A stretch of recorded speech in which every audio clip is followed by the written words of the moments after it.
घरामध्ये ना रोजच्या दैनंदिन जीवनामध्ये किंवा रुटीनमध्ये ना चपाती भाजीपेक्षा आहे ना मुलांसाठी असा काहीतरी खाऊ बनवून ठेवावाच लागतो। तुम्हीही अशा प्रकारचा खाऊ बनवता का? मला कमेंट सेक्शनमध्ये नक्की कळवा। जेवणाव्यतिरिक्त स्नॅक्स म्हणून मुलांसाठी काहीतरी खाऊ हा बनवून ठेवावाच लागतो।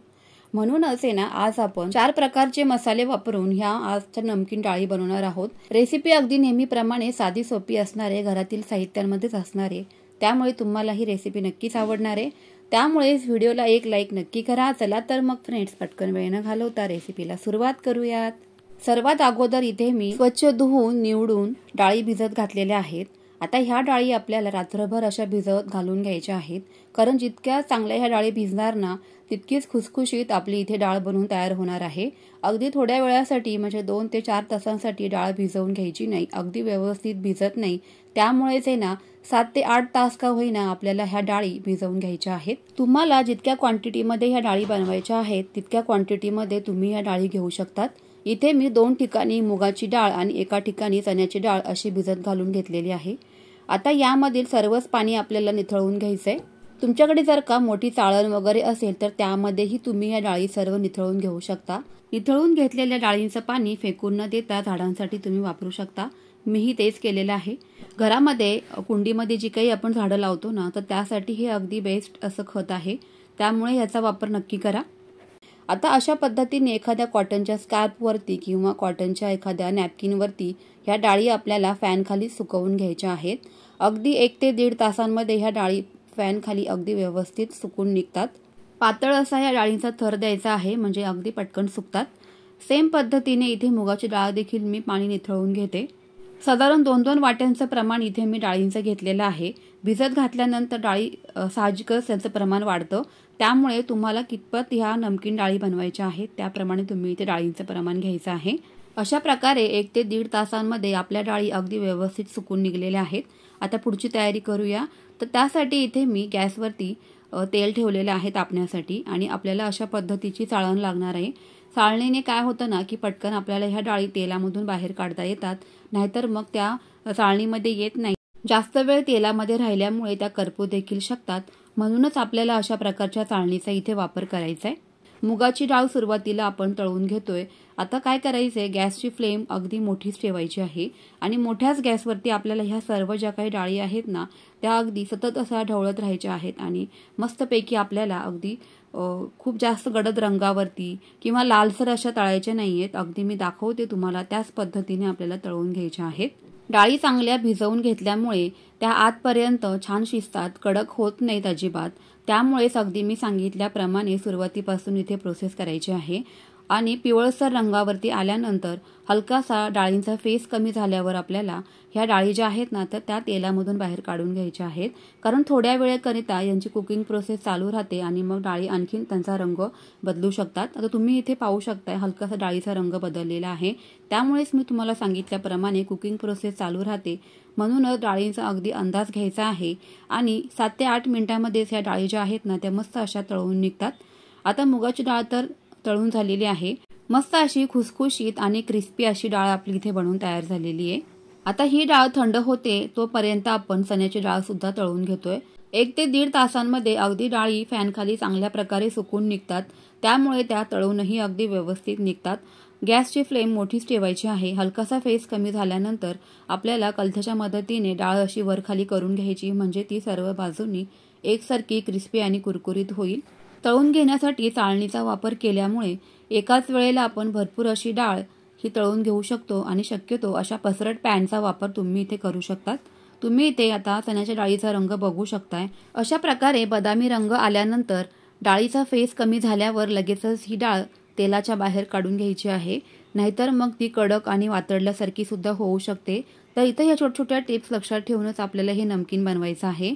आता इथे आपण एक स्पेशल मसाला बनवतोय, तर त्यासाठी इथे मी चाट मसाला घेतलाय, साखर घेतलेली आहे आणि बडीशेप घेतलेली आहे। मिक्सरमध्ये मसाल्यांची चांगल्या प्रकारे पावडर तयार करून घेऊयात। या पद्धतीने तुम्ही एकदा मसाला नमकीनसाठी नक्की बनवून बघा, इतकं छान बनतं ना, अगदी मुलं चटपटीत आणि चवीने खातात। तिखट खाण्यापेक्षा आहे ना स्पेशली हा जो मसाला आहे ना तो अगदी अप्रतिम चवीचा बनवून तयार होतो। आता इथे जी आपण मूग डाळ फ्राय करून घेतली होती तर ती 2 ठिकाणी करून घेऊयात, कारण आपण वेगवेगळ्या मसाल्यांमध्ये हे नमकीन आज बनवणार आहोत।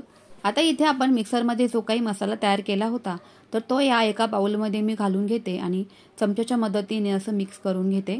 अगदीच छान चटपटीत इतका खमंग सुवास सुटलेला आहे ह्या मसाल्यांचा बडीशेपमुळे। खूप छान फ्लेवर येतो, चवसुद्धा अप्रतिम लागते। तुम्ही नक्की एकदा बनवून बघा। चाळणीमध्ये आपण चांगल्या प्रकारे तेल यांचं निथळून घेतल्यामुळे ना अजिबात तेलकट ह्या डाळी बनत नाहीत। चांगले आपण भिजवून घेतलेले आहेत आणि सुकवूनही फॅन खाली घेतलेले आहेत, म्हणूनच या नमकीन डाळी अजिबात तेलकट होत नाही। तुम्हाला इथे मी टिश्यू पेपर सुद्धा दाखवते। अगदी कोरडा असा आपला टिश्यू पेपर इथे राहिलेला आहे। तेल अजिबात त्यांनी शोषलं नाहीये किंवा अजिबात एकही थेंब तेलाचा निघलेला नाही, तुम्ही बघू शकताय। विकतच्या या नमकीन डाळीमध्ये भरपूर तेल असतं आणि कोणत्या प्रकारचं तेल वापरलेलं आहे तेही आपल्याला माहीत नसतं। त्यामुळे अगदी भरपूर क्वांटिटीमध्ये आपण ह्या डाळी घरी सुद्धा बनवू शकतो। आता दुसऱ्या बाउलमध्ये जी काही मुगाची डाळ काढलेली आहे त्यामध्ये मी थोडंसं मीठ घालून घेते। दोन वेगवेगळ्या प्रकारच्या चवीच्या इथे आपण नमकीन ह्या मुगाच्या डाळी बनवलेल्या आहेत। चमच्याने अगदी चांगल्या प्रकारे सर्वच मीठ ह्या डाळीमध्ये मिक्स करून घ्यायचे। बघा बरं झालं की नाही, अगदी घरच्या घरी स्वस्त आणि मस्त नमकीन अशा दोन वेगवेगळ्या प्रकारच्या डाळींचं स्नॅक्स बनवून तयार झालेलं आहे। आता आपण इथे ह्या डाळी ज्या आहेत ना त्या लगेचच मी बर्नीमध्ये काढून घेते। हलक्याशा गार होऊ द्यायच्या आणि मग नंतर लगेचच बर्नीमध्ये भरून ठेवायच्या आहेत। मस्त असं येता जाता मुलांनाही खाण्यासाठी हे स्नॅक्स बनवून तयार होतं। सोपं आहे आणि झटपट असं खुसखुशीत या डाळींचं इथे नमकीन बनवून तयार झालेलं आहे। चला आता या दोन्ही प्रकारच्या मूगडाळी तर बनवून तयार झाल्या। आता चण्याच्या डाळीकडे जाऊयात। चण्याची डाळ सुद्धा अगदी मस्त खुसखुशीत इथे बनवून तयार झालेली आहे। ही चण्याची डाळ सुद्धा आपण दोन ठिकाणी करून घेऊयात, म्हणजे दोन वेगवेगळ्या प्रकारचे मसाले आपल्याला यामध्ये घालता येतील। मिक्सरमध्ये आपण जो मसाला बनवलेला तर तो या डाळीमध्ये सुद्धा मी घालून घेते, कारण हा जो फ्लेवर आहे ना, तुम्ही खरंच मी सांगते एकदा माझ्या सांगण्यावरून तुम्ही नक्की ट्राय करा। इतका अप्रतिम लागतो ना, मस्तच। तिखट आणि नमकीन डाळीच्या किंवा म्हणजे मीठ टाकलेल्या डाळींपेक्षा आहे ना ह्या डाळीचा जो आपण हा जो मसाला बनवलेला आहे ना, तर ह्या मसाल्याच्या डाळी आधी संपणार याची मी तुम्हाला खात्री नक्कीच देते। चमच्याने सर्वच मसाला एकदा व्यवस्थित मिक्स करून घेऊयात। खुसखुशीत अशा चण्याच्या डाळीचं सुद्धा आपलं इथे स्नॅक्स बनवून तयार झालेला आहे। परफेक्ट रंग तर पहा काय मस्त असं चाललेला आहे। घरामध्ये टीव्ही चालू असल्यामुळे या डाळीचा आवाज काही मी रेकॉर्ड करू शकले नाही, परंतु अगदी खुसखुशीत आणि मस्त अशा क्रिस्पी इथे डाळी आपल्या बनवून तयार झालेल्या आहेत। उरलेली जी काही चण्याची डाळ आहे ती सुद्धा एका बाउलमध्ये काढून घेऊयात, कारण एक खास मसाला आता यासाठी आपण बनवणार आहोत। चण्याची डाळ सुद्धा अजिबात तेलकट वगैरे झाली नाही। तुम्ही इथे टिश्यू पेपर बघू शकताय, एकही थेंब तेलाचा खाली उतरलेला नाहीये। तेलकट न होता खमंग आणि खुसखुशीत अशाच या डाळी बनवून तयार होतात। आता सर्वच या ताटामध्ये आपण ह्या डाळी काढून घेऊयात। आता यामध्ये घालण्यासाठी इथे मी लाल तिखट घेतलेलं आहे, त्यानंतर इथे मी काळी मिरी घेतलेली आहे, चाट मसाला, जिरा पावडर आणि मीठ घेतलेलं आहे।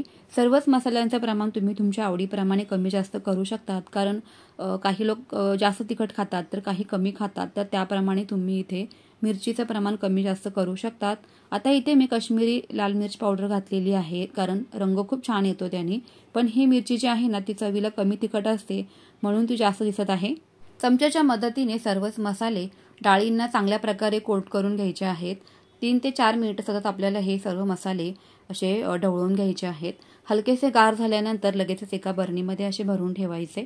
तुम्हाला जर का आजची रेसिपी आवडली असेल तर व्हिडिओला लाईक शेअर नक्की करा। त्याचबरोबर तुम्ही जर का चॅनलवरती नवीन असाल आणि सर्वच रेसिपीज आवडीने पाहत असतील आणि अजूनही चॅनलला सबस्क्राईब केलं नाहीये, तशाच छान छान व्हिडिओसाठी नक्की चॅनलला सबस्क्राईब करा।